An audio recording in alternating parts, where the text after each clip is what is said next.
દહેજના કલાદરા ગામે અંડરપાસની માંગ લઈને રસ્તા રોકો આંદોલન. ભરૂચ જિલ્લાના દહેજ તાલુકાના કલાદરા ગામે અંડરપાસની માંગ લઈને ગ્રામજનો દ્વારા રસ્તા રોકો આંદોલન કરવામાં આવ્યું હતું. અંડરપાસની સમસ્યાનું કાયમી નિરાકરણ લાવવા અગાઉ જિલ્લા કલેક્ટરને આવેદનપત્ર આપવામાં આવ્યું હોવા છતાં આજ સુધી યોગ્ય કાર્યવાહી ન થતાં ગ્રામજનોમાં રોષ જોવા મળ્યો હતો. દહેજ તાલુકાના કલાદરા ગામે અંડરપાસની માંગ લઈ ગ્રામજનો રસ્તા પર ઉતરી આવ્યા હતા. અંડરપાસના અભાવે ગ્રામજનોને અવરજવર દરમિયાન મુશ્કેલીઓનો સામનો કરવો પડતો હોવાનો આક્ષેપ કરવામાં આવ્યો છે. આ સમસ્યાના નિરાકરણ માટે ગ્રામજનો દ્વારા અગાઉ જિલ્લા કલેક્ટરશ્રીને આવેદનપત્ર પાઠવવામાં આવ્યું હતું. જો કે હજુ સુધી સમસ્યાનું યોગ્ય નિરાકરણ ના આવતા આજે ગ્રામજનો દ્વારા રસ્તા રોકો આંદોલન કરવામાં આવ્યું હતું. આંદોલન દરમિયાન ગ્રામજનોને અંડરપાસની સમસ્યાનું વહેલી તકે નિરાકરણ લાવવાની માંગ સાથે તંત્ર સમક્ષ રજૂઆત કરી હતી. સાથે જ ગ્રામજનોએ ચીમકી ઉચ્ચારી છે કે જો તાત્કાલિક ધોરણે યોગ્ય કાર્ય કરવામાં નહીં આવે તો આગામી દિવસોમાં પણ આંદોલન ઉગ્ર બનશે. હવે જોવાનું એ રહ્યું કે ગ્રામજનોની અંડરપાસની લાંબા સમયની ચાલતી આવી માંગને લઈને તંત્ર દ્વારા ક્યારે યોગ્ય નિર્ણય લેવામાં આવે. પંચાલ છે, નવા કલાદરા ગામનો રહેવાસી છું. અમારી સરકારશ્રીને એક જ માંગ છે કે અમારે જે અંડરપાસ રોડ જોવે છે અને રોડ જોવે જ છે ને જોઈશે જ છે.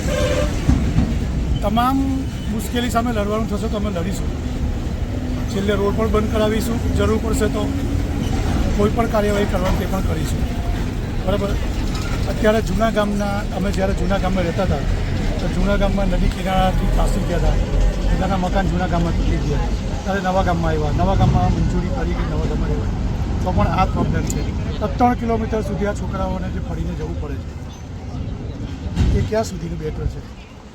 સરકારને અમે કેટલું કાલાવાલા કરીશું ત્યાં સુધી આ અમારે આ લડત લડવી પડશે.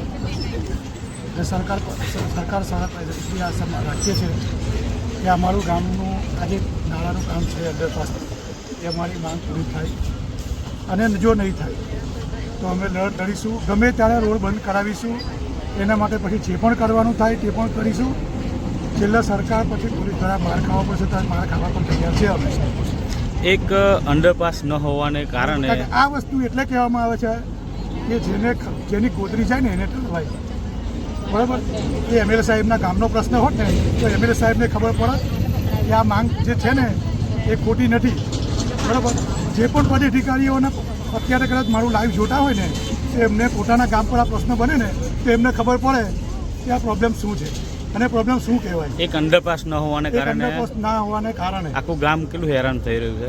બહુ જ હેરાન છે. આજે તમે ફૂલ તડકામાં બિચારા ભૂલકાઓને અત્યારે તડકામાં ઊભું રહેવું પડે છે એક આશા માટે કે કંઈ કરતાં અમારું આ ગામનું કામ થાય અને અંડરપાસ થાય. અત્યાર સુધી ક્યાં સુધી રજૂઆત કરી છે આના માટે? ઉપર સુધી ગાંધીનગર સુધી રજૂઆત કરી છે. ત્યાં જેટલા પદ અધિકારીઓ છે મોટા મોટા આપણા ભાજપના જેટલા મોટા નેતાઓ છે બધાને જ રજૂઆત કરી છે. શું જવાબ મળે ત્યાંથી? કોઈ સંતોષકારક જવાબ નથી. બસ કરીશું, થશે, રોડ તોડવાનું છે તો રોડ તોડીશું. એ બધું જે ના વિચારવાનું એ વિચારે સરકાર, જે વિચારવાનું છે તે નથી વિચારવાનું. રોડ બની ગયો છે.